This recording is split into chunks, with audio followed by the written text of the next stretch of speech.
Hi there. So in our previous video, we spoke about what a budget is, the budgeting process, right? And then as part of the budgeting process, what we do is we prepare the functional budgets. So this video is going to be how we prepare the various functional budgets. And don't forget, in preparing the functional budgets, it follows a certain sequence. Prepare one or prepare A before B, and then C, and then D. It goes on and on. Right, it has some sequence. We don't prepare D before we prepare A. Right, very soon you would get to understand what I mean by that.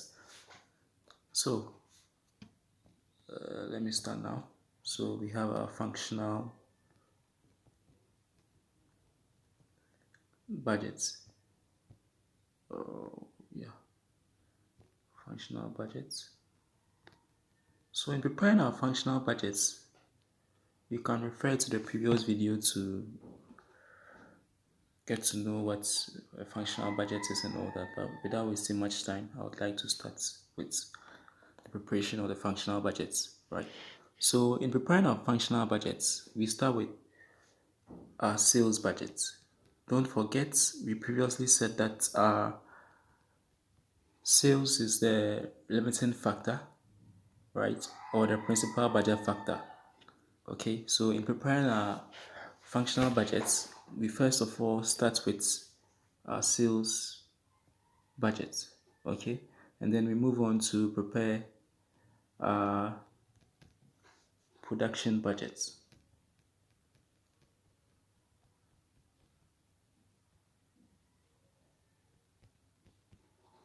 What's next is the material usage budget. Okay, so we have the material usage. I'll explain this very soon. Is the material usage budget. Next in line is the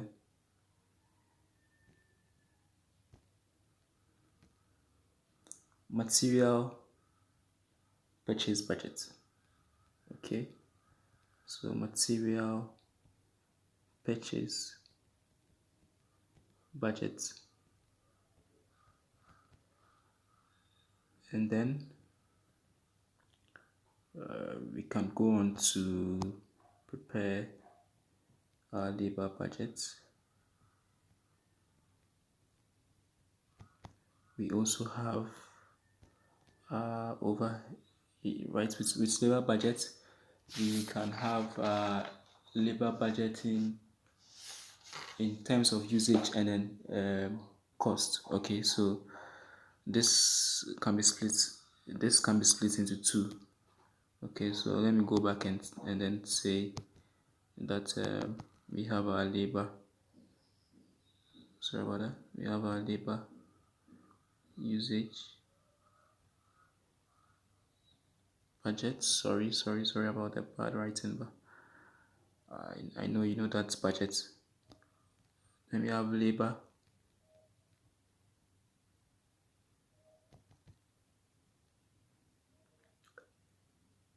cost budget, and then perhaps we may have our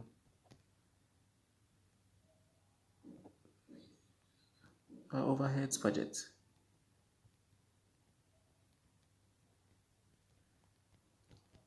Now, so I think these are the main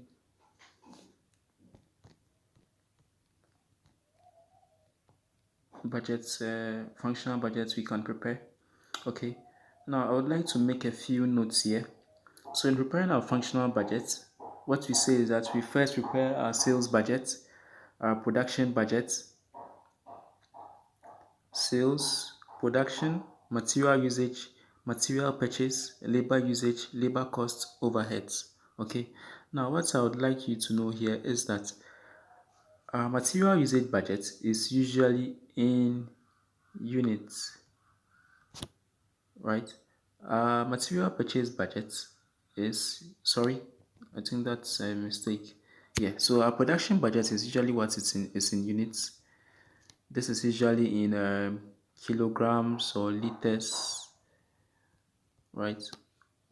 This is also usually in kilograms or liters,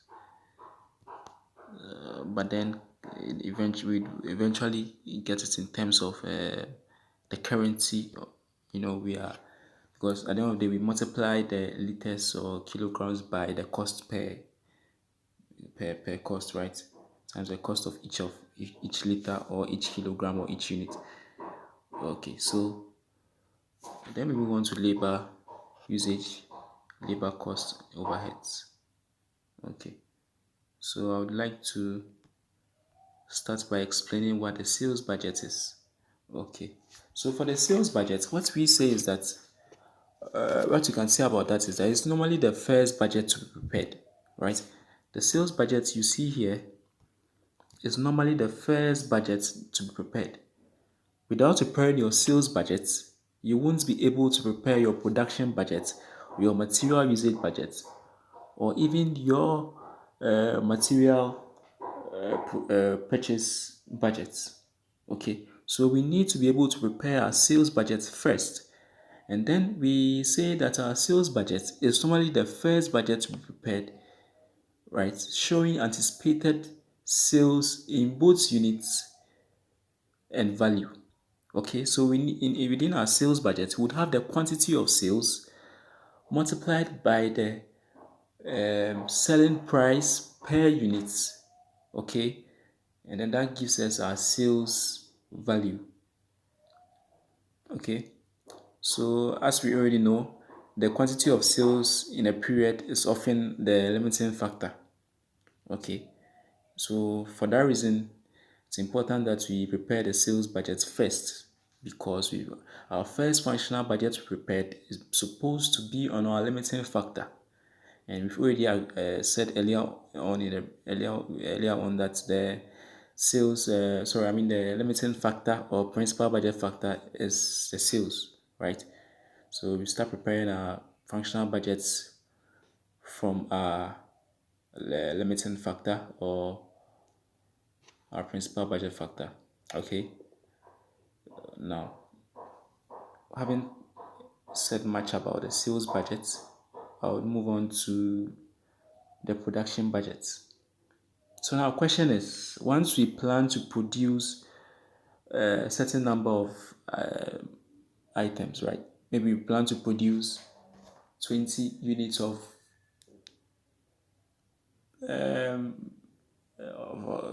20 units of an, we plan to sell 20 units of an item. If there's a need for us to produce those items, right? There's a need for us to produce those items. Don't forget, in the previous video, I said that we basically are assuming that the budgets being prepared here is for a manufacturing organization, where I said for a manufacturing organization, we first of all purchase materials, right? And then we use those materials to produce goods, and then we eventually sell those goods. So once I have an idea about the units of material I need to sell, what I first need to know, what I first need to do is to produce, right?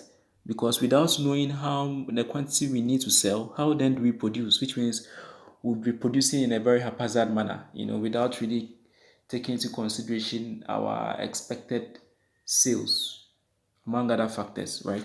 So in order to produce, we first need to know the quantity we need to sell, or we would like to sell.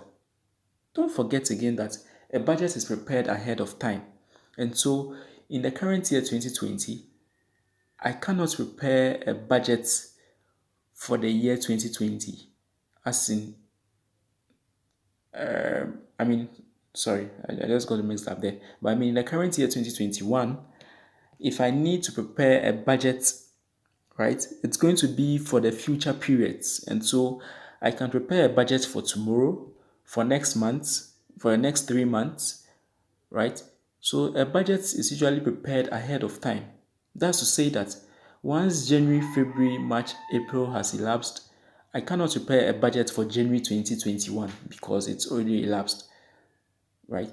So in trying to prepare our budget for future periods, there is a need for us to anticipate the sales that we'll make, to estimate the sales that we'd like to make. So once we estimate to make 20 units of sale, of an item, what that means is that we need to produce, all things being equal, we need to produce 20 units, right? We need to produce 20 units. However, what happens if we already have 10 units of these items in inventory already? That should tell us that we will not produce 20 units because we already have 10 units in inventory. Okay, so I'll quickly move on to sales budget is very simple, and so except where we are being told that we need to that there would be an increase in price, in which case maybe if you are preparing the budget for future periods as in 2021, 2020, I mean 2022, 2023, right? A question could say that the selling price increased by 10% in the subsequent year or in the following year. And so if it was 10 cedis or whatever currency you want to apply to it, it was $10. The next period is going to be increased. The selling price for next period is going to be increased by 10%. Okay, I think that's and mainly the complication that has to do with the sales budget. Aside that, would not have much of an issue with that.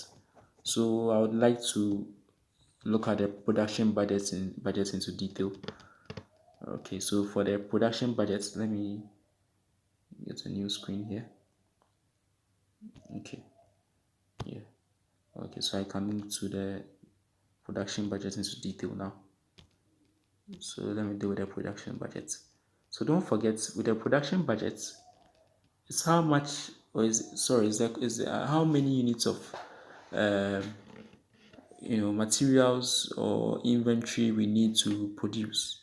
Okay, so we say that the production budget is usually the finished good, right? So it's the units that we need to produce, right? That's what we need to produce. So that's usually the finished goods in units, right? It's a budget for the number of units of production, okay? And then what we say is that it can be affected by a level of defective goods, okay, or any changes in inventory levels or anticipated finished goods, okay? So in calculating our production, so in trying to compute our production budget, we first of all need to get our sales quantity. So you now see the reason why we need to prepare sales budget first, right? Let's assume that's X. And maybe for purposes of this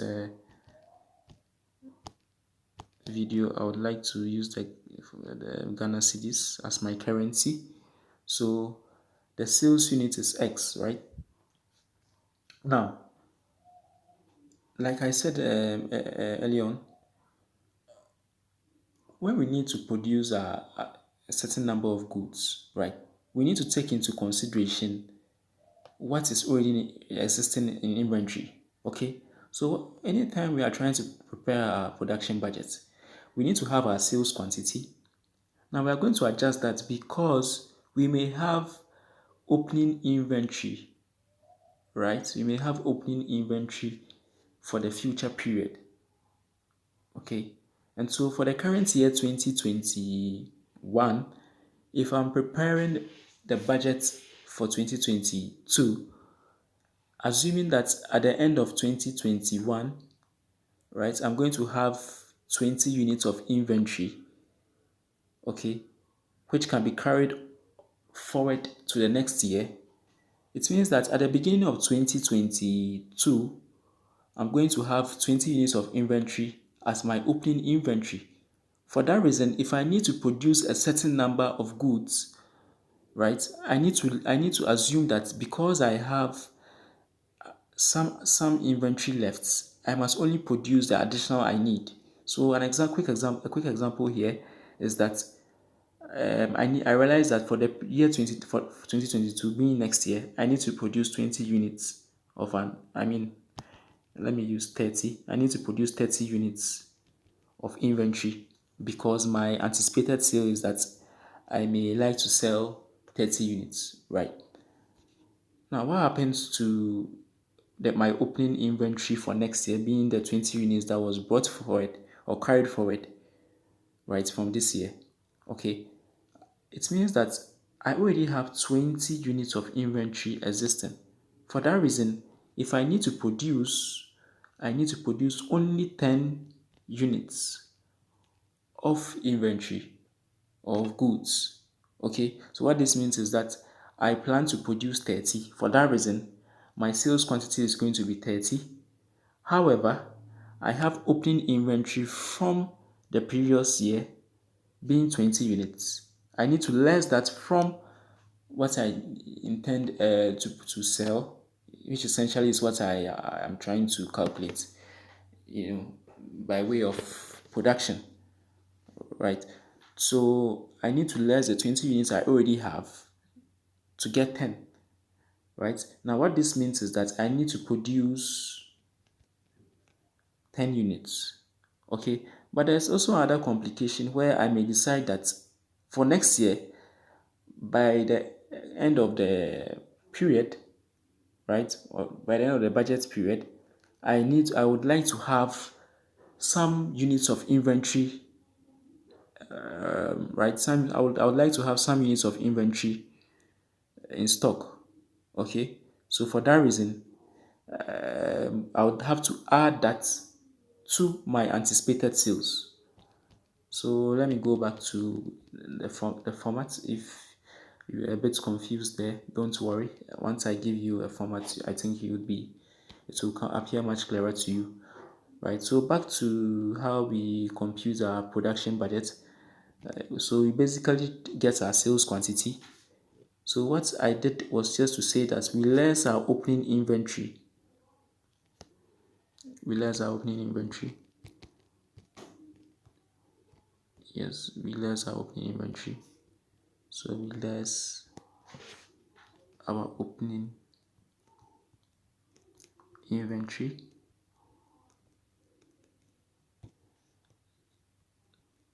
Right. And then we can now add our closing inventory.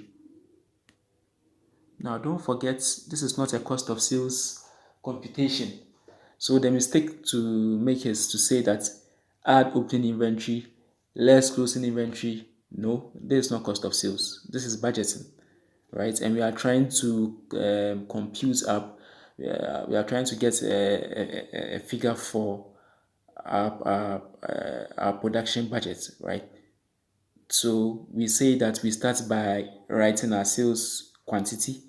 We less our opening inventory because in trying to produce, we take into account the fact that we already have existing inventory. So we would only produce what we need. For that reason, we less the opening inventory, right, from the sales quantity in order to get our production, the units that should be produced. But I'm adding a bit of complication here by saying that we may also plan to have some units in as closing inventory by in the next period, right? For that reason, we must add such closing inventory that we plan of having to in doing our computations, right? Now this gives us our production quantity. This gives us our production quantity. Now we are usually going to have this in units. So X. Okay. So what's the other complication that we can have? Another thing to note is that, like I said earlier on, we know that our production budgets can be affected by the level of defective units as well. Okay, So there are times that we could anticipate that there are going to be some defective units, okay, because it's a production process. We There may be some normal losses, right? For that reason, these normal losses or these defective units are going to have are going to the effect it's going to have is that it's going to lead to an increase in our production.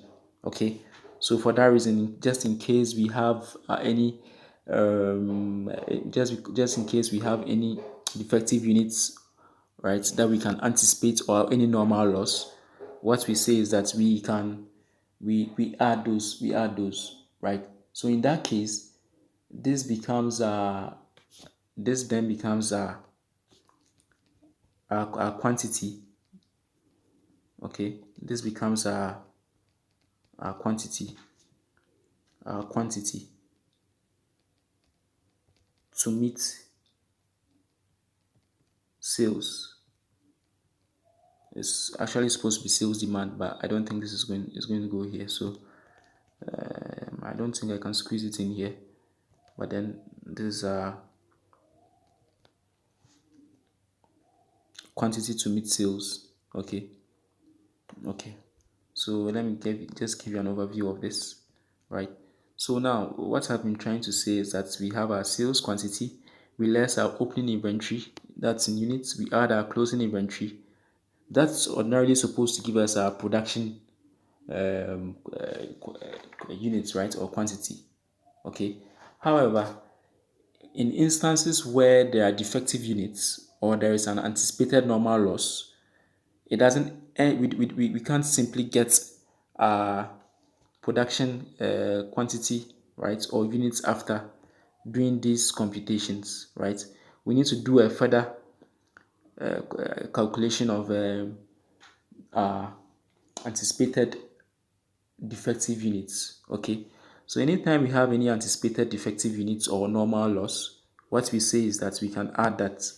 Okay, so we can now add our anticipated defective units or normal loss. And I know you know what defective units are, because we in the production process we may end up producing materials that are not up to standard, and so they become a sort of loss to the in the production process. Some may be through the through the faults of the workers in the factory. Maybe it could be because of tiredness, it could be because of machine errors or anything like that, or a breakdown of machine, right? So all these are things that lead to defective units. So we say that we add our defective units, right? So once we add our defective units, then we can now say that we have our production units.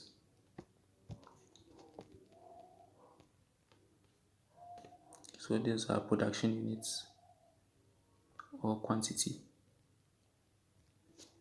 Okay. Now, in calculating our defective units, I would like to give a very a short formula here. But before then, again, so our sales quantity, we less our opening inventory, right? Then we add our closing inventory. That gives us the quantity to meet sales demand or quantity. Then we can add our defective units, and then finally we have our production unit. But then I want to give a slight formula for, a very short formula for computing our defective units. Okay, so our defective units, we say there's a quantity required here. There's a quantity required to meet sales, right? Now we multiply this by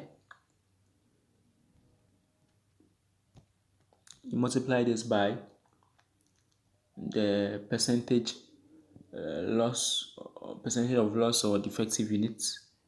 Okay, you multiply this by the percentage loss, or let me use all, defective units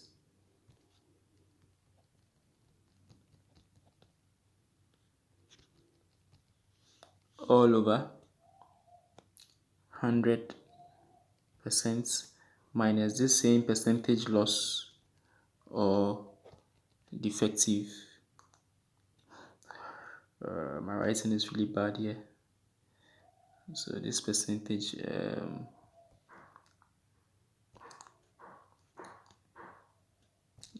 this percentage, right?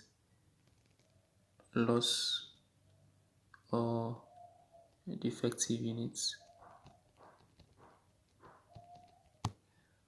I know that's not too clear, but I hope you get what I'm trying to do here. Okay, so yeah, that's how we calculate our defective unit. So that's all about the sales and then the production budget.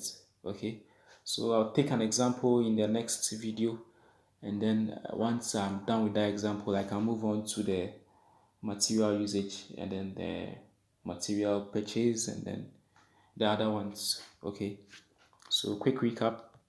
Don't forget that in preparing our sales budget, we need to multiply our anticipated sales quantity times the selling price per unit.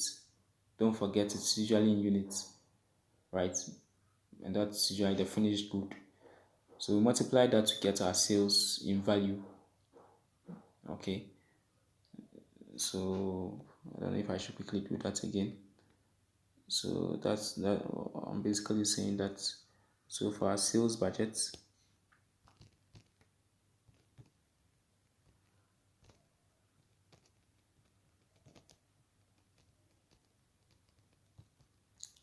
we are going to have sales quantity. This is usually in units.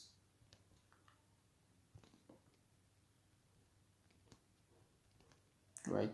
We are going to have a selling price per unit. Now once we multiply, so let's assume this is A, this is B, right? We are going to have a selling price here now. I mean, multiplied by our selling price here multiplied by the quantity to give us our sales. Okay, so this is going to be A times B. Okay, so this is going to be our sales, but this is in value. So we may like to say that whatever currency this is obviously going to be in, let's say, Ghana cedis. So our sales in Ghana cedis. Now, once we get this, that's when I said that we can now use this as a basis for preparing our production budget. And then in preparing our production budget, we start with this very same sales quantity. Please take notes. We do not start with our sales value, right? That's our sales in cities, right? We do not start with this. We start with the other one. We start with the sales units, okay? Then we less any opening inventory, and I'm pleased I'm pleased trying to get your attention here that draw your attention here that it's actually supposed to be less opening inventory, then we add our closing inventory. Don't forget, we are not computing cost of sales. We are preparing a budget.